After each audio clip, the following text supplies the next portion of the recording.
Ya, pemirsa, PT Jasara Harja menyatakan seluruh korban meninggal dunia akibat kecelakaan maut di ruas tol kilometer 58B Jakarta Cikampek diberikan santunan sebesar 50 juta rupiah per orang. Direktur Utama Jasara Harja Rifan A. Purwantono mengatakan bahwa santunan diberikan kepada ahli waris yang sah. Menurutnya, pihak Jasara Harja menunggu hasil identifikasi korban untuk proses pencairan santunan. Sementara itu, pemirsa, untuk korban luka-luka diberikan santunan maksimal 20 juta rupiah. Jasara Harja juga membuka posko informasi di RSUD Karawang yang secara terbuka memberikan update informasi. Untuk keluarga korban luka-luka juga tadi juga cepat dievakuasi sehingga dipastikan itu juga terjamin dengan 2 korban luka. Tapi untuk korban meninggal, seperti yang disampaikan oleh Pak Kakor tadi, bahwa kita perlu melakukan identifikasi, dan identifikasi ini juga bentuk proses. Walaupun tadi sudah teridentifikasi 1, ya, yang 5 sisanya juga masih utuh, tetapi belum teridentifikasi. Ya, sementara itu pemirsa, 11 jenazah korban kecelakaan maut di tol Jakarta Cikampek kilometer 58 sudah teridentifikasi. Dan untuk mengantisipasi kecelakaan dan hambatan lainnya saat arus balik nanti, jalur kontraflow akan dikawal polisi. Dan berikut pernyataan selengkapnya dari Kakor Lantas Polri, Inspektur Jenderal Aan Suhanan. Jadi setelah kita olah TKP, ya, kita lihat CCTV juga, ya. Jadi untuk kronologi terjadinya kecelakaan, ini Grand Max ini masuk di kontraflow 47, ya, 47 terus berjalan berada di lajur kanan, lajur kontraflow tadi yang di kanan, ya. Nah, terus berjalan mendekati TKP 58600 itu Grand Max-nya oleng ke kanan, ya, oleng ke kanan, ya. Kemudian dari arah Cikampek ada kendaraan bis, ya, sehingga kendaraan bis ini berusaha menghindar sebenarnya. Cuman karena tidak ada jeda waktu lagi, ya, sudah mengerem juga untuk bis ini dari jejak rem yang ada, sehingga terjadi tabrakan, ya, kemudian di belakang ada mobil Toyota Terios nabrak ke bis, sehingga ini juga berputar dan terjadi kecelakaan. Terkait ini untuk korban sendiri ini, Pak, dari keluarga korbannya ada yang menuntut atau seperti apa enggak, Pak, terkait kecelakaan ini? Karena kan ini kan diduga dari salah satu kendaraan aja, begitu ya, Pak, ya? Iya, dari Grand Max itu. Iya, dari kendaraan Grand Max itu. Saya kira kita menangani korban ini sungguh sangat luar biasa. Kita cepat bawa ke rumah sakit, kita cepat mengidentifikasi, ya, identifikasi terhadap jenazah yang memang sudah hampir 100%. Ini tidak bisa teridentifikasi. Yang akhirnya tim DPI bersama-sama dengan tim forensik yang ada itu bisa mengidentifikasi para korban ini. Sudah 11 yang sudah teridentifikasi. Artinya upaya-upaya ini effortnya sungguh sulit, ya, sehingga tim DPI ini kerja keras setiap saat untuk mengidentifikasi dan akhirnya teridentifikasi. Tentu dari Jasara Harja juga sudah menjamin, ya, untuk mengcover daripada para keluarga korban ini.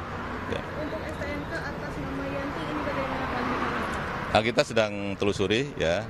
Kita berawal dari nomor rangka nomor mesin dan sudah didapatkan data sementara bahwa kendaraan tersebut dalam keadaan diblokir.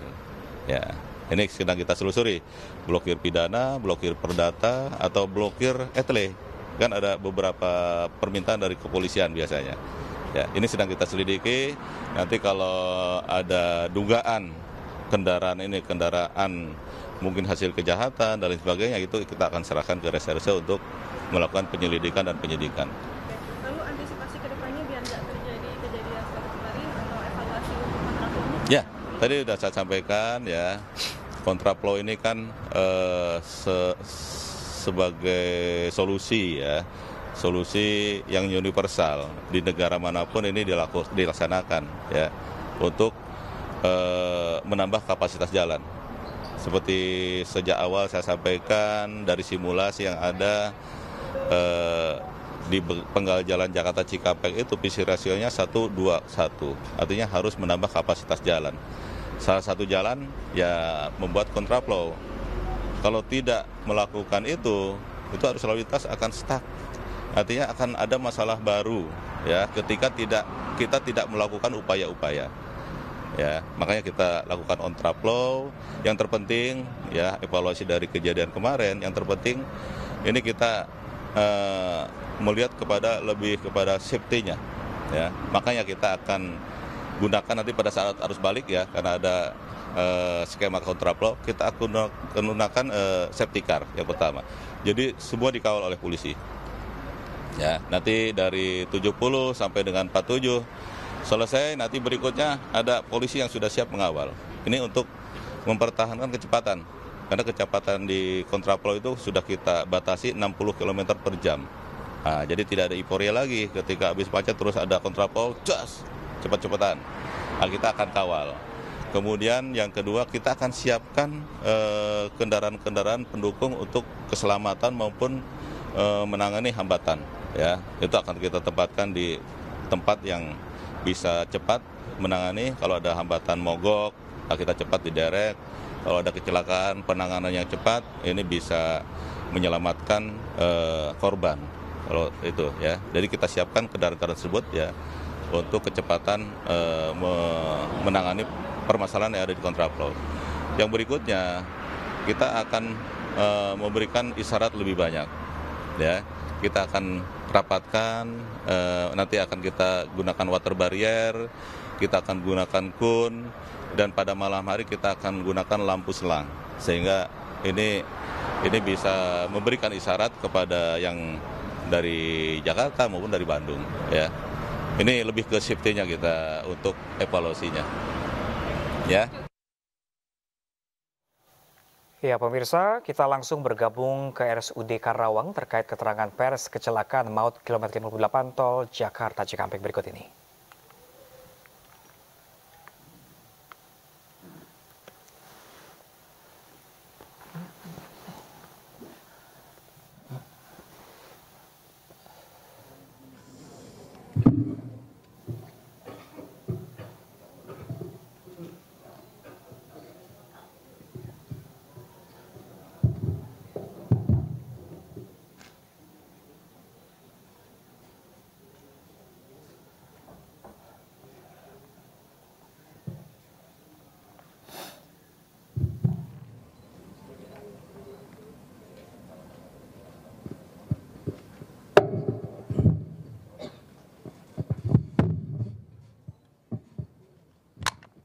Selamat sore.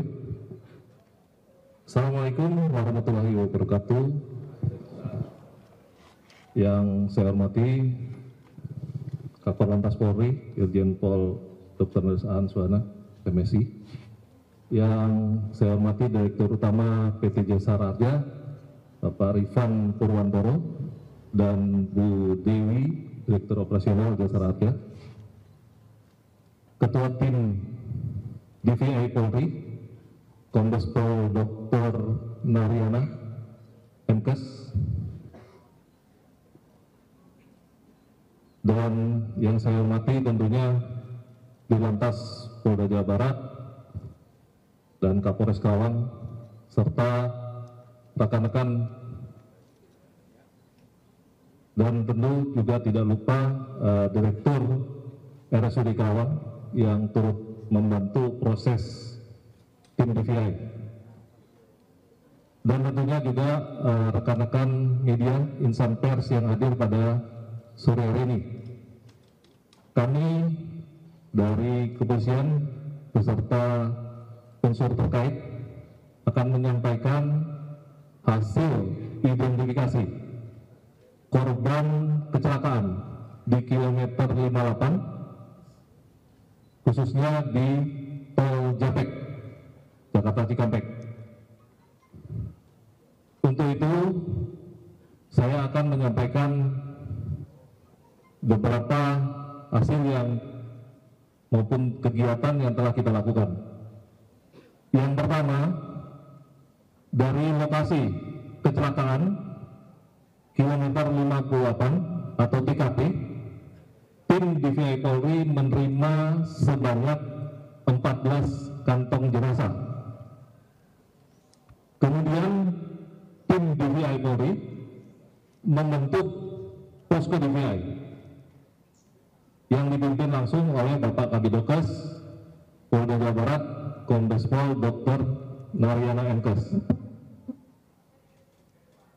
Tim DVI sendiri berjumlah kurang lebih 39 orang, yaitu terdiri dari 11 dokter spesialis forensik, 2 ahli odontologi forensik, 7 dokter umum, 11 petugas paramedik, dan ada 13 petugas non-paramedik.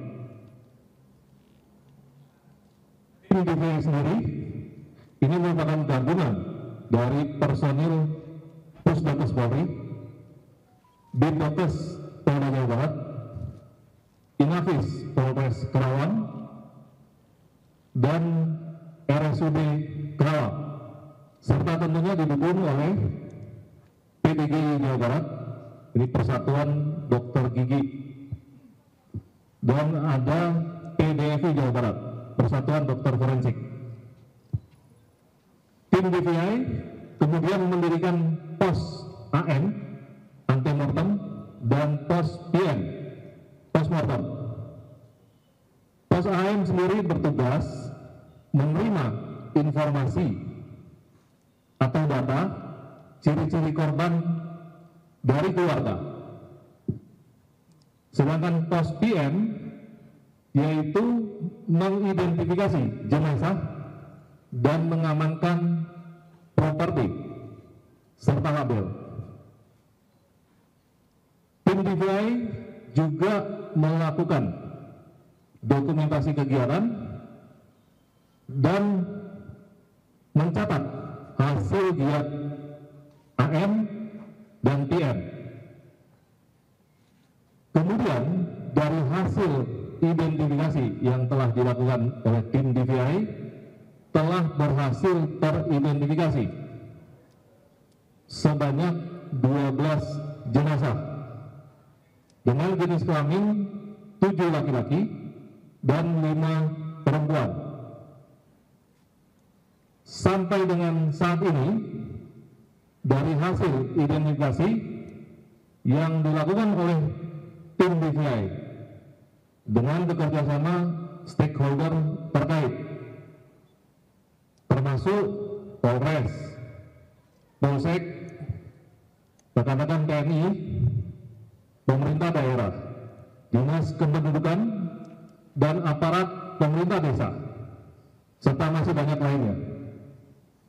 Dengan menggunakan prinsip profesionalitas, proporsionalitas, transparansi, dan kehati-hatian untuk meminimalkan faktor kesalahan, maka tim DVI telah berhasil mengidentifikasi 1 jenazah, yaitu atas nama Najwa Devia, jenis kelamin perempuan, umurnya 22 tahun, alamat Kabupaten Bogor.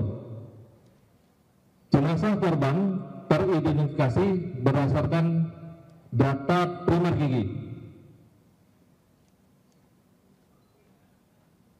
Kemudian juga saya sampaikan upaya-upaya yang telah dilakukan khususnya oleh jajaran Puspom Polda Jabar, dalam hal ini Polres Kerawang, yaitu diantaranya mempersiapkan penginapan untuk keluarga korban di Hotel Mercure dengan konsumsinya. Kemudian membuat pos pelayanan keluarga korban baik di RSUD Kerawang dan di Hotel Mercure. Kemudian mempersiapkan sarana transportasi untuk memfasilitasi keluarga dari hotel menuju RSUD Kerawang pulang pergi. Di samping itu, Polres Kerawang juga menyiapkan personil-personil untuk memberikan konseling kepada pihak keluarga korban. Dan juga personil Polres Kerawang membuat WAG, WhatsApp grup keluarga korban dengan pihak Polres Kerawang sebagai sarana komunikasi.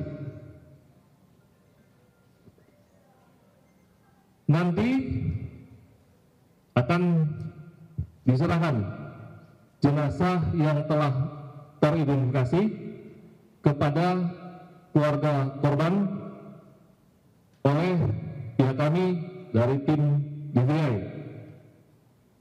Dan sesuai dengan penyampaian dari pejabat Gubernur Jawa Barat kemarin tanggal 8 April 2024 bahwa pemerintah Provinsi Jawa Barat akan menyiapkan dan memfasilitasi mobil jenazah untuk korban yang telah teridentifikasi sampai ke rumah-rumah pihak keluarga. Nantinya juga akan ada pemberian santunan secara langsung kepada pihak keluarga dari PT Jasa Raja. Demikian rekan-rekan yang dapat saya sampaikan. Selanjutnya saya buka forum pertanyaan terlebih dahulu. Kami persilakan. Ya, silakan.